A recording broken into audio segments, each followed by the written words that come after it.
Oh, yeah. All righty. Welcome to the Viking Age podcast, the official podcast for the VikingAge.com, where we cover the Minnesota Vikings. And I'm your host, Adam Patrick. I'm the editor of the VikingAge.com. I'm joined by Chris Schad, who writes for us here at the Viking Age, as well as Bring Me the News, Zone Coverage, and the Brookings Register. You sound way more comfortable with that after about 4 or 5 times. Yep. Congratulations.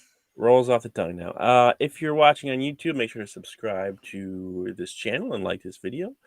And follow the Viking Age on Twitter and Facebook. And the audio versions of this podcast are available on Apple Podcasts, Spotify, iHeart, wherever you get your podcasts. And one last thing I want to say is someone mentioned in the comments in a previous episode complaining about the comment section being taken off the VikingAge.com. I believe that is only temporary. They're just trying to figure out the best system to use because we switched over publishing softwares or whatever. So they're just trying to figure that out. I believe the comment section should make a comeback because I know some people like to go in there. You will have the chance to tell us we suck again. Right. Don't worry about it. Yes. So your fears are calmed. People are probably shaking and having withdrawals. It will be fixed. Yes, eventually. All right. I do have a trivia question for you because this person, Dante Culpepper, was in. He's been in the Twitter sphere, the Vikings social media sphere, the last few days, at least for the weekend. Dante Culpepper has thrown for the most yards in a single season in Vikings history, and he did it in 16 starts. Do you know, Chris, which former Vikings QB threw for the fewest yards in a single season, despite also starting 16 games? Was it?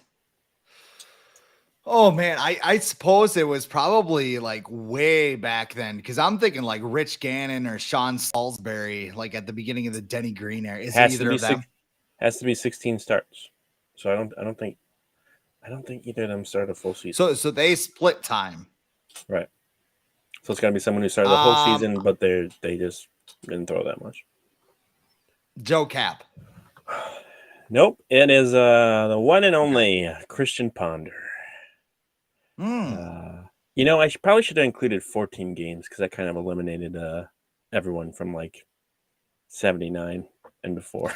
Yeah. Oh, yeah, because I totally forgot they only played 14 games back in the 60s. But Christian Ponder threw for 2,935 yards in 16 games for the Vikings in 2012 because the whole offense that year was just give the ball to Adrian Peterson.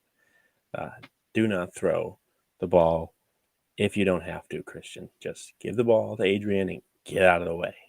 So Christian Ponder, I believe second on that list was Teddy Bridgewater in 2015. He threw for like 3,500 yards or something like that.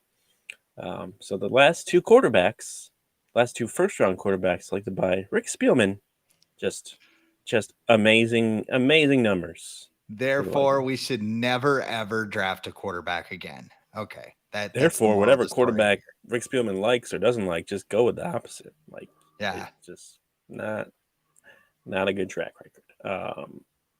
He was there, he started 2006, I want to say, Spielman did. So he was there when Tavares Jackson was drafted, but I feel like that was probably more Brad Childress, but we still put him on the hook for that. Kellen Mond, he was there for. Who else? My favorite Rick Spielman quarterback story was one he didn't draft because remember before last year's draft, he was on TikTok and he's like telling the story about Malik Willis, like responding to an overreaction. He's like, that's when I knew he would be great. And I'm like, dude, I am so happy you're not making this decision anymore. But I didn't even think of that. Malik Willis totally would have been drafted by the Vikings.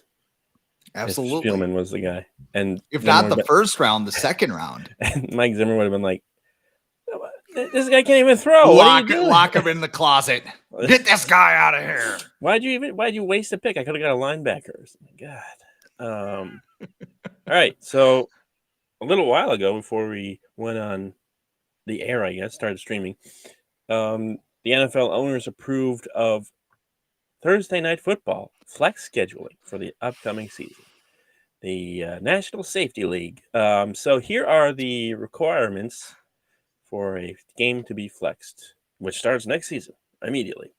Thursday games can only be flexed between the weeks 13 and 17. So week 18 games, last games are no Thursday games. And a 4-week notice is required. So about 28 days, I think. Only Sunday afternoon games or games with TBA times are eligible for Thursday night flexing, and only 2 Thursday night games can be flexed per year. And it's a trial basis, but they said if it works, they'll just keep it going. Based on these requirements, the Vikings have 2 games on their 2023 schedule that can potentially be flexed to Thursday night this upcoming season. That would be Week 14 at the Raiders, which is currently, I believe, a 3:05 Central Time. Yeah, Central Time start. Yeah. And then the Week 15 game at the Bengals, which is currently a TBA game, so that could be whatever they want. Chris, what's your reaction to now Thursday night? So we have Sunday night. Now we have Monday night games can be flexed this year, and now Thursday night games can be flexed. What's your reaction to all this? Fake outrage does a lot of things, right? Like, I mean, people complained about the quality of the Thursday games, and now we have a flex method. So the best games are always on TV, even though football is very accessible. They just made Sunday ticket available to literally everyone. Yeah. Even though it's very expensive, which reminds me I need to sign up for that before the end of the month. But like, if Al Michaels and Kirk Herbstreit didn't complain about it on air, this wouldn't even be a thing. Like, and now we're also doing, multiple games, multiple Thursday night games. Everybody can play Thursday. Have Monday games, have Tuesday games. Like, screw it. Let's just do Wednesday games. But screw it. Even Friday games. Friday. Screw you, high school football. We are the NFL. Little Jimmy going out there for the I don't want to slam it. I cover, but I mean, it's getting ridiculous at this point how far the NFL is willing to go, and it's very much like in the NHL. Like, Gary Bettman does all these things that just makes the NHL more money. Like, Gatorade doesn't want to. Well, we're going to have BioSteel. Have you ever seen anyone drinking a BioSteel after a workout? Like, have people who don't watch hockey don't know what that is. We're going to have ads on the boards. It's working. Trust me. We're going to have divisional playoffs. Everybody hates it, but no, it's working. I think everybody really likes it compared to what I'm hearing. Like, I don't know. I probably when it actually happens and the Vikings do get flexed, I'm not going to mind it. But I mean, it is kind of annoying from a fan perspective because by chance, let's say your dad's Raiders birthday game. Oh, shoot. I forgot about that. That's going to be a popular game. That gets flexed. People are going to be pissed. Oh, I did not even think about that one. That won't be on the weekend anymore. That'll be on Thursday. People are going to be pissed. Well, it might benefit them because then you could go on Thursday. You'd go do your thing Thursday, Vegas Friday, Saturday. Fly out Sunday. I've never been to Vegas. So, like, I know you don't. Vegas isn't a place you go spend a week in Vegas. But, I mean, 2-3 days, people are probably screaming at me like, go to Vegas, you moron. You'll find out. But that's actually a game I would love to go to. But right now, it's kind of up in the air because of this stupid thing. Yeah. But are the Raiders going to be good? Like, I don't know. We don't know. Like, that's the thing. Yeah. Like, and you got to look at the whatever Thursday game is scheduled for that week. I can look that up a little bit. But Jaguars, Browns. Yeah, we're definitely in the mix. Yeah. Raiders are slightly good at all, and the Vikings are like slightly good. They're gonna be like, yes, we're gonna switch that. So yeah, that'll be interesting to watch that game. I just think like it's just more proof that, like you mentioned, the NFL, they don't care. Like, they'll say they care about the fans, but they really don't. They care about the money that they give from the TV contracts. That's number one. That is number one. And this, like you mentioned before, Al Michaels and Kirk Herbstreit, they're with Amazon. They have a big contract with the NFL. If they don't like something, they're going to be like, can you fix this? Because we're paying you a lot of money. So, let's go. Let's give us some good product.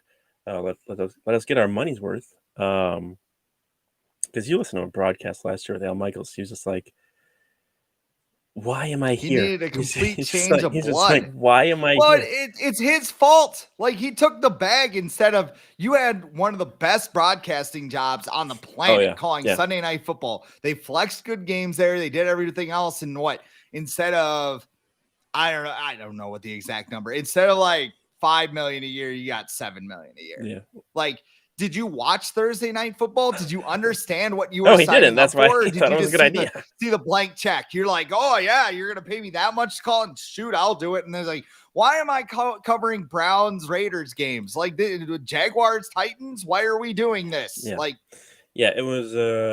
I think sometimes you want to, when you're his age and you've done pretty much everything, you probably just like, let's switch it up a little bit and try something new.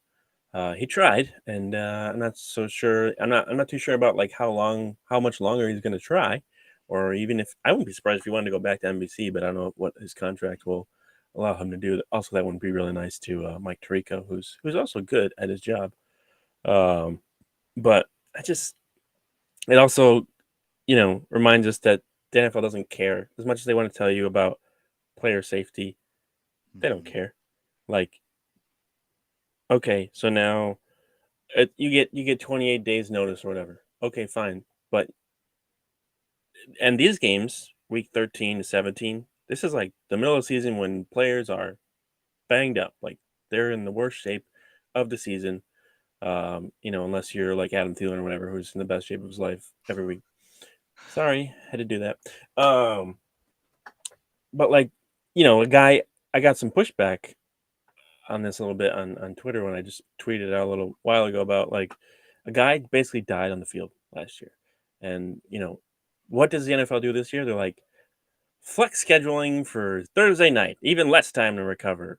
So safety first. It's just like they don't care, man. If you pay them enough money, you know, somebody could die on the field and they'd be like, well, I guess we gotta, just find better helmets that maybe will help them. But like they don't care about safety, don't care about here the comes the fans. wheelbarrow, They sponsored by Home yeah, Depot, to they pick up the injured yes, player. yes, they care about the money they get from the TV contracts. That's where they get most. That's where they get most of their money. Like, yeah, they get money from concessions and ticket sales, but that's not a lot. They don't get a lot of money from that. Most of their money is TV contracts and ad sales and all that stuff. So that's what they care about, and they make it very clear every offseason, especially with the owners voting on this. Like, why are the owners voting on this? Like, there's a special teams rule that's probably going to be voted on tomorrow about kickoffs. About it's the college rule where if you have fair catch within the 25, then it's a touchback on the kickoff on the 25, and special teams coaches and players are just like, no, we don't want this. Like, we don't want this, and owners are like, yeah, but we're gonna do it anyways. So it's like, but it's what are you doing? I don't know. It's just more is what I really want to ask you is like, is this too much? Are we getting to the point now where like, okay, you can flex Sunday, you can flex Monday, you can flex Thursday. Like, the NFL is a great product, but there's going to be a point where it's like, I don't want to watch this every night of the week. Like, we like football because it was like 2 days a week before. Okay, now it's three. That's it. We we don't need the Black Friday game. We don't even need the Christmas game.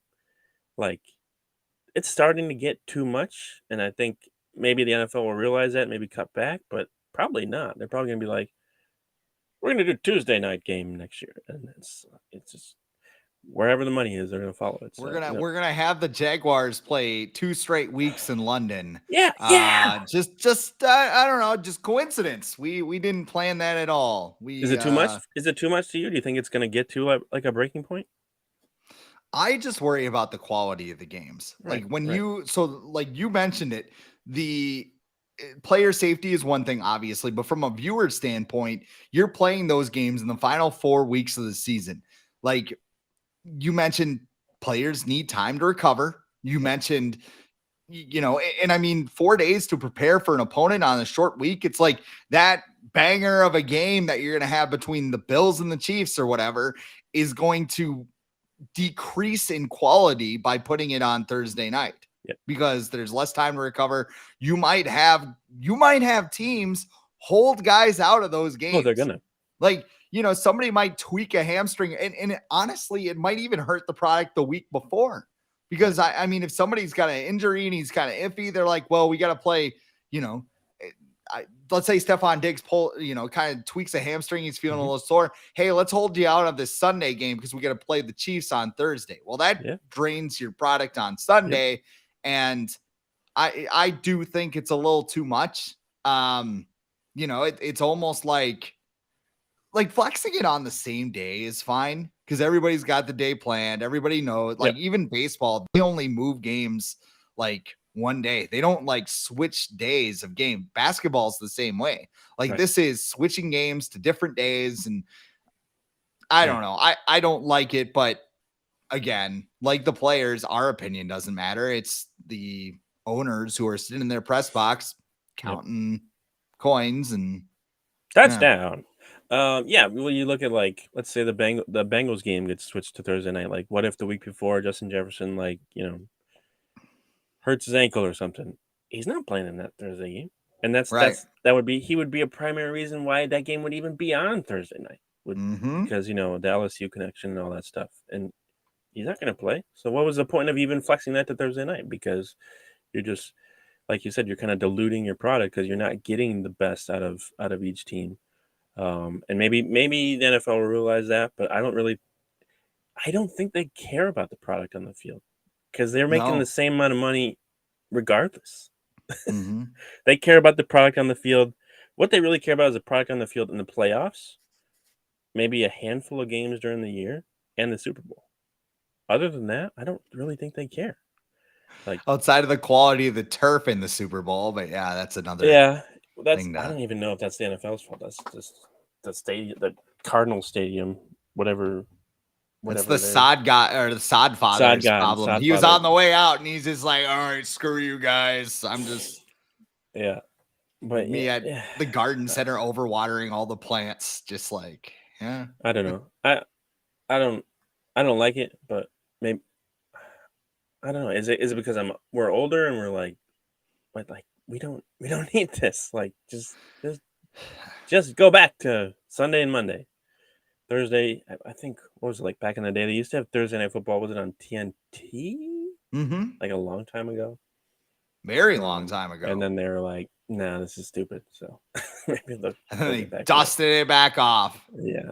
Welcome back. At first it was on NFL Network, and it was some random announcers, and now it's this big thing that they can sell. All right, let's move into the next topic, which is also kind of surprising. So, CBS Sports' Cody Benjamin recently published an article where he played free agent matchmaker, and the Vikings were one of the teams that Benjamin included in this article, and he has them adding free agent wide receiver Jarvis Landry as a logical signing. Here's what he says on this. He says, the Vikings already addressed wide receiver by spending a first-rounder on Jordan Addison, whose route-running skills should pair perfectly with the explosive Justin Jefferson.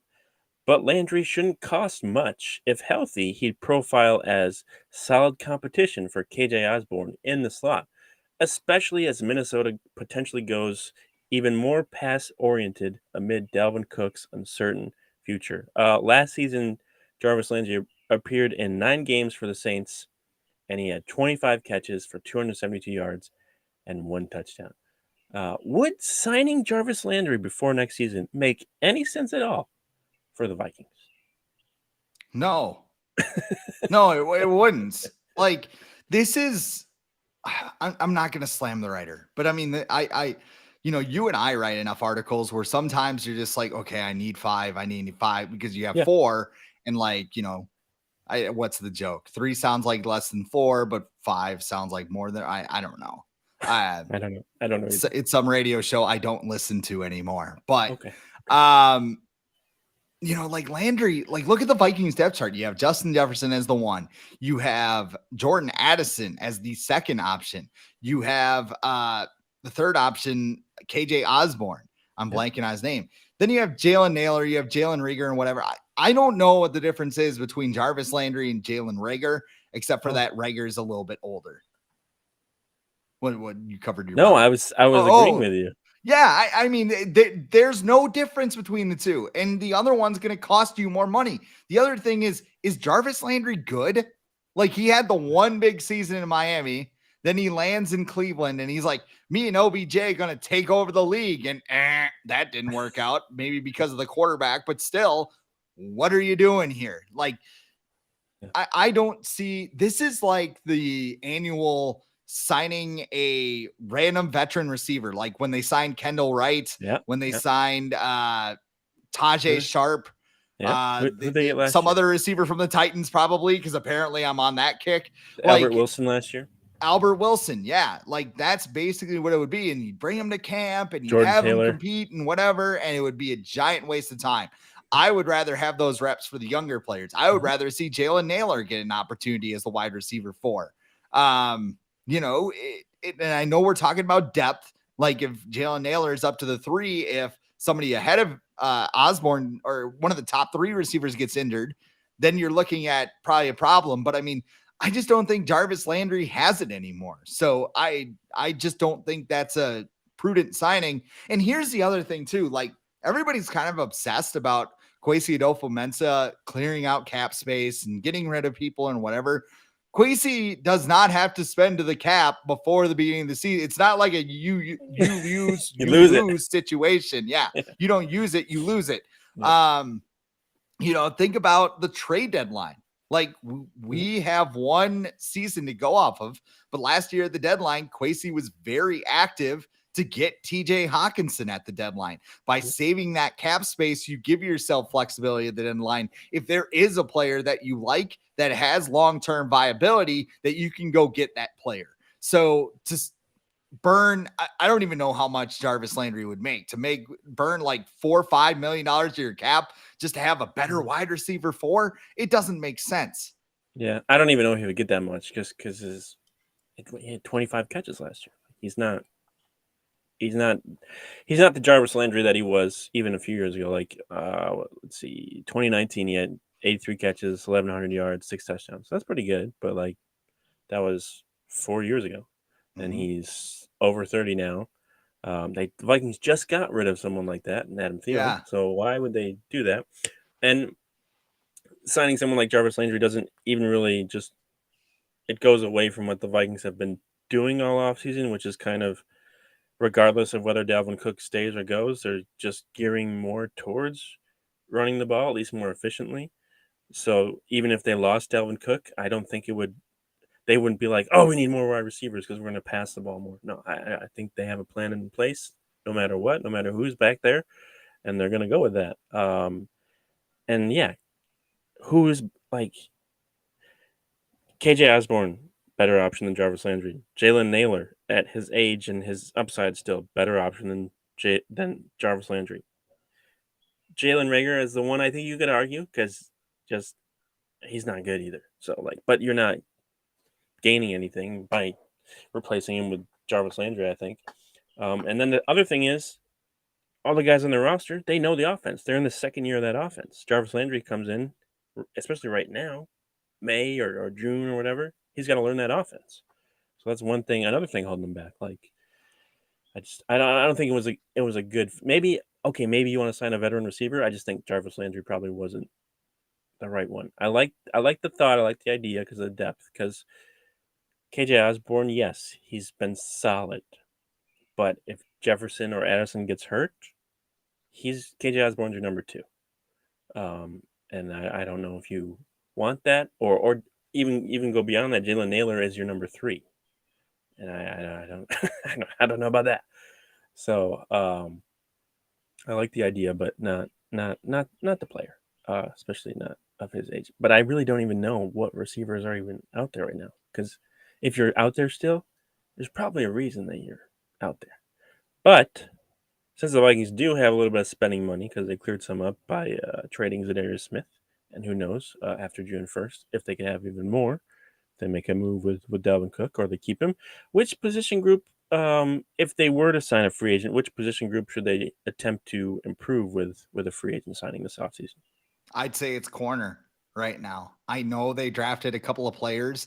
They got Andrew Booth Jr. and they got a Caleb Evans, but both of them are wild cards. The drafted players that I was mentioning, Mekhi Blackman, he's a rookie. We don't know. Jay Ward, we don't know. The only guy we do know is Byron Murphy Jr., and he spent a lot of last season injured with the Arizona Cardinals and was very inconsistent when he was on the field. In the slot, too.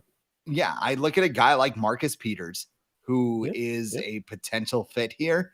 You could probably get him on a 1-year deal. I don't really know any of the other corners that are out there, but I mean, I would feel a lot better about the secondary if they added one more guy just to kind of be a solid, stopgap house of cards type player and just like tell the young players, hey, if you want to play, you got to beat this guy because he's been in the league. He's had his history of performance. We need to see it from you in order to get in there because I don't want to see a 2020 situation where you're playing all these young corners and none of them can play and you're going, oh shit, we're screwed. So I would say that if they were to add one position, I think it would be a cornerback. Harrison Hand's available, if you want to bring him back. Yeah.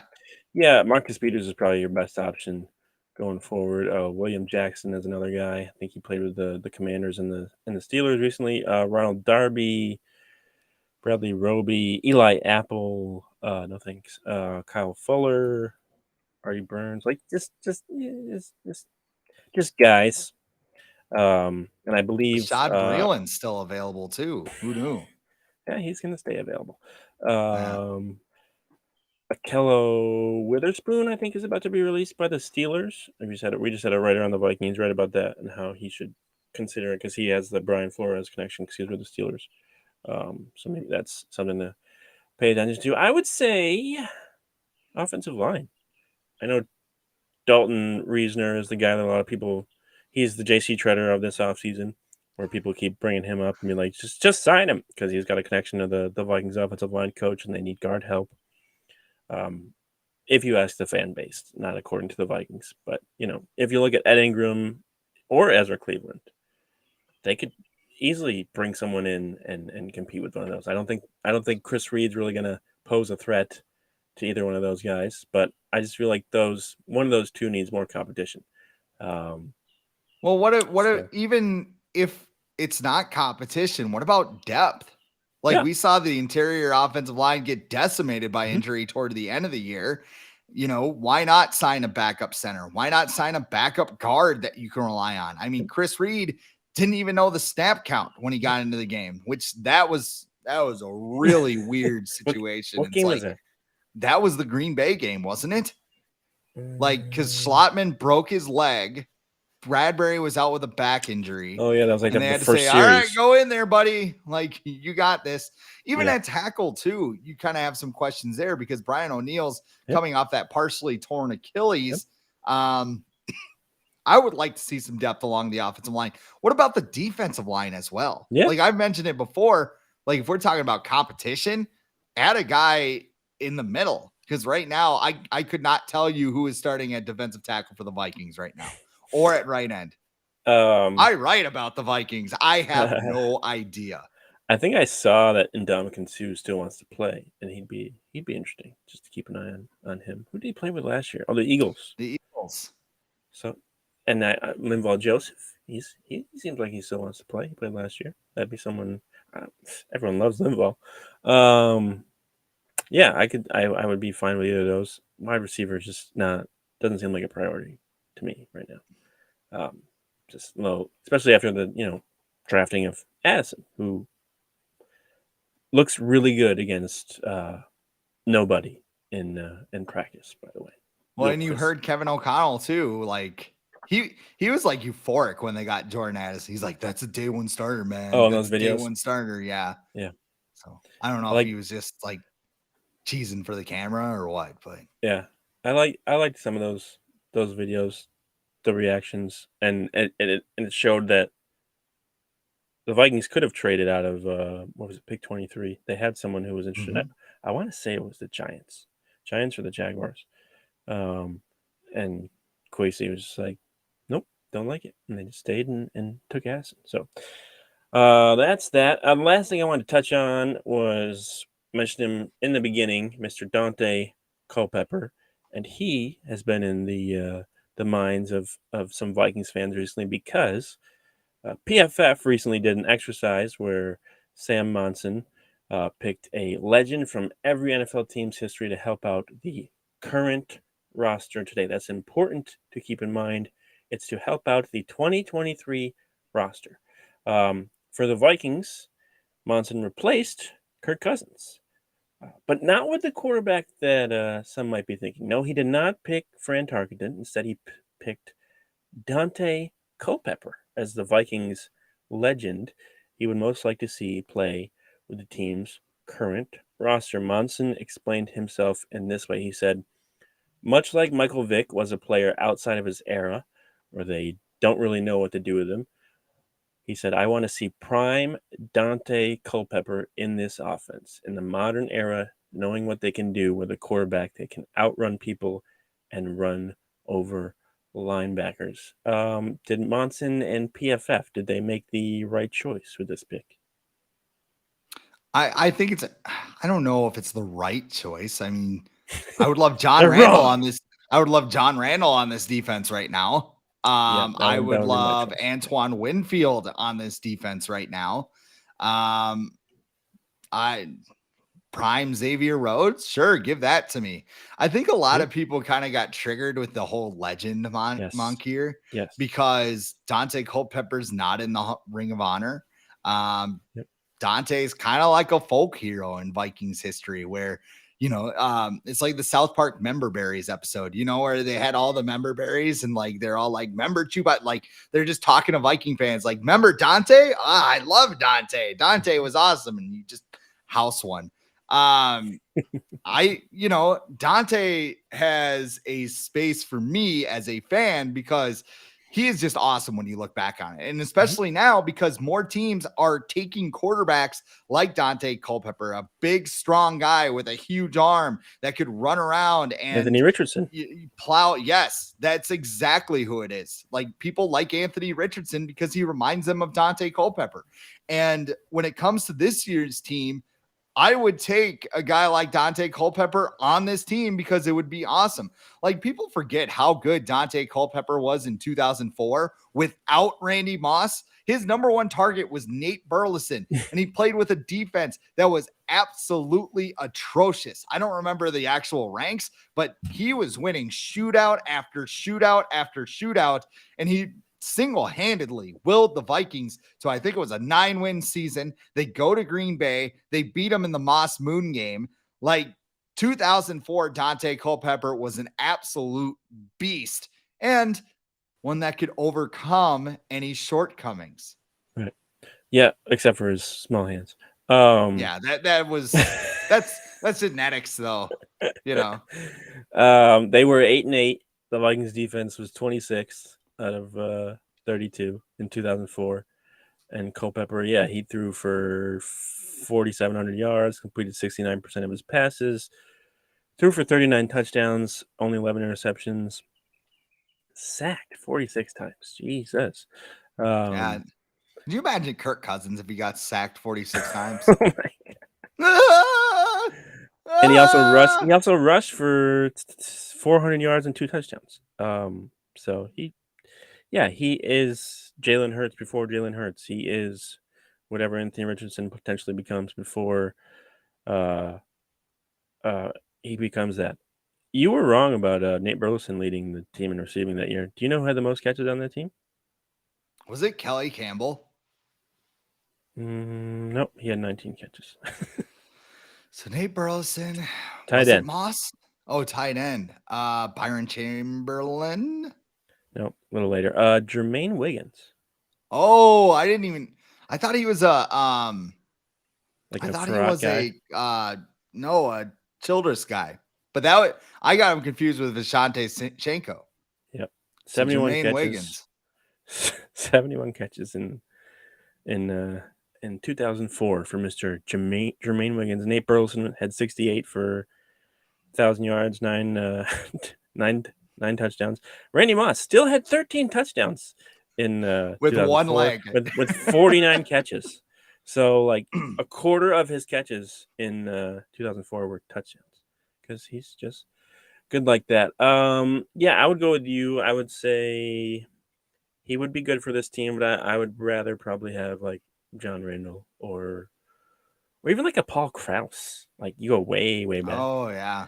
Like pair him with Harrison Smith, prime Harrison Smith, well not prime Harrison Smith, but prime Paul Krause, because I believe he is the leader in career interceptions in the NFL. And they both wore 22. Right. And that's the thing about this too, like this exercise. This is about these legends, quote unquote, in their prime. We're not talking about like 2001 Dante Culpepper or 2005 Dante Culpepper missed half the season because he hurt his knee. No, this is 2004 Culpepper at his best, helping this team. And yeah, just chucking the ball, hitting the top of U.S. Bank Stadium, throwing the ball to Justin Jefferson would be awesome. Just yeah. You know who else from that 2004 team would have been a good addition? Kevin Williams, Brock Lesnar. He didn't make the team. He didn't make the team, but he was in training camp. Yeah, he would have been a good mascot. I personally love that 2004 team because they were just a flaming hot mess. They were so awesome and so much fun to watch on a weekly basis. Like that Green Bay game, they all come out with the afros and like Kelly Campbell screaming at the camera, "America's finest receivers on Sundays." I mean, like, what if like Brock Lesnar made the team? Just like Brock in the trenches, just destroying dudes and like getting to the quarterback and being a functional NFL player. Him and Chris Hovan next to each other. That would have been fun. I loved some Chris Hovan, even though he wasn't good. Like not the greatest human being either. No, any of his post-career news. Shout out to Trey Waynes though. I saw you guys wrote about that. Just Google it. I didn't write it. No, I know. Bring me the news. I thought about writing yesterday. I talked to somebody. They're like, not worth it. I was like, you're probably right. But I was like, I feel like Bring Me the News is going to write about this. And sure enough, I saw you guys. Johnny on the spot. But yeah, he's backpedaling. Still today, I saw that he's still tweeting about it meaning nothing. And I'm just like, if it means nothing, then why are you still tweeting about it? You obviously did something that you probably know. You thought it was funny, but it's not. As we know, Trey Waynes could backpedal with the best of them. He just couldn't make a play on the ball. Yeah, he just get pass interference. Is he a bust? Real quick, is Trey Waynes a bust? Was he with the Vikings? He was a solid player. I mean, he started it took him forever to crack the starting lineup. Based on where he was drafted, 11th overall. And ahead of Marcus Peters. Made no Pro Bowls. The Vikings did not take because he punched his coach. That'll get you kicked off the team. I feel like Mike, that would be a perfect Zimmer player. I don't even know. I don't know why I didn't take a chance on him. Probably would have sicked him on some other member of the team last year. I feel like Marcus Peters would have loved Mike Zimmer. Yeah. But yeah, he was drafted 11th overall. Didn't make a Pro Bowl. Like you said, took him 3 years to be a full-time starter. Out of the league after 7 years.